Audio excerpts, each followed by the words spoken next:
ব্যক্তির উপর নির্ভরশীল এ ধরনের কোন জাতীয় গোষ্ঠীর দলের উপর আর আমরা এদেশের মানুষের যেই ম্যান্ডেট এবং রাষ্ট্রীয় ক্ষমতার কোন ব্যক্তির উপর আমরা দিতে চাই না।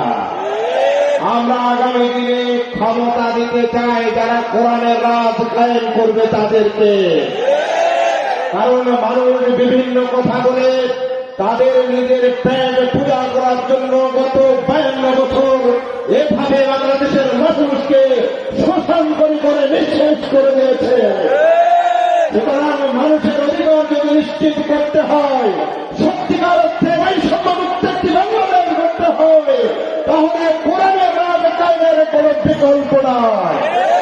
কারণ বিগত সময়গুলিতে সত্যিকার অর্থে জামাত ইসলামী মানুষের জন্য কি করতে চায়, এই দেশের জন্য কি করেছিল, সেই বিষয়গুলো